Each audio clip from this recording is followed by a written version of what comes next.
Se você tem uma máscara de Hana ou está pensando em fazer uma, talvez tenha algumas coisas sobre essa máscara que você não sabe. Porque ela não é simplesmente um demônio japonês como muitos falam por aí. Na verdade, por trás daquele rosto assustador, existe uma história de amor, ciúme, sofrimento e até transformação. E tem uma coisa ainda mais interessante, dependendo da história, aquela criatura pode ter sido uma mulher. Então hoje eu quero te explicar de onde veio a Hanya, porque ela tem esse rosto e o que realmente ela representa. E principalmente porque tanta gente se identifica com esse símbolo. De onde veio a Hanya? Primeiro precisamos entender uma coisa. A Hanya, ela não nasceu como uma tatuagem. Ela vem do teatro tradicional japonês No, uma forma de teatro que utiliza máscara para representar diferentes personagens, incluindo mulheres, espíritos e criaturas sobrenaturais. E a Hanya é uma dessas máscaras, e ela representa uma mulher que foi consumida por sentimentos muito intensos, principalmente ciúmes, ressentimento e obsessão. E o interessante é que ela não representa simplesmente uma criatura malvada. A aparência assustadora também carrega sofrimento humano. É exatamente essa mistura entre algo assustador e ao mesmo tempo triste, que acaba tornando a Hanya tão interessante. Como uma mulher vira Hanya? E aqui é uma história que começa a ficar muito interessante. Em algumas histórias do teatro No,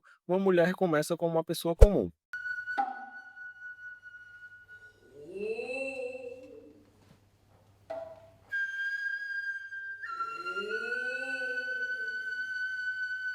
É tomada por sentimentos tão fortes que acaba se transformando em uma criatura sobrenatural.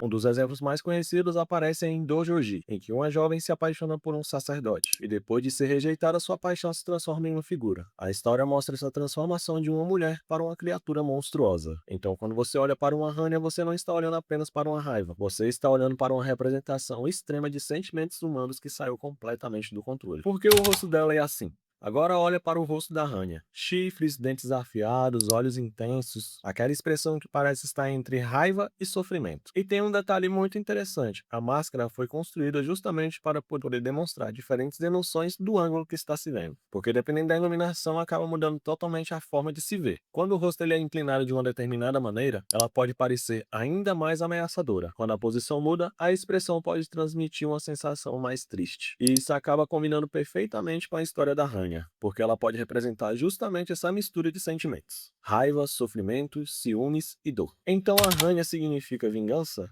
Então, significa vingança? Não exatamente. Esse é um erro que eu vejo muito quando as pessoas procuram significados de Hanya. A vingança ela pode aparecer em algumas histórias relacionadas a esse tipo de personagem, mas falar que a Hanya significa somente vingança deixa de fora aí uma parte muito importante do seu significado. Ela também pode representar ciúmes, paixão, sofrimento, ressentimento e transformações que foram provocadas por emoções que foram levadas ao extremo. Por isso eu acho muito interessante quando alguém escolhe uma Hanya, pois existe uma história muito pessoal por trás. E não é simplesmente porque ela achou o desenho bonito. Porque as pessoas escolhem a Hanya para poder tatuar. Talvez seja por isso que tanta gente se identifica com a Hanya. Algumas pessoas enxergam nela a representação de uma fase difícil que conseguiu superar. Outras podem se identificar com a ideia de transformar dor em força. Tem gente que simplesmente gosta da estética, da cultura japonesa e da força visual da máscara. E também tem pessoas que escolhem a Hanya justamente porque passaram por sentimentos intensos em algum momento da vida. Mas aí é onde entra um ponto. Não existe uma regra. Você não precisa ter sofrido traição, terminado um relacionamento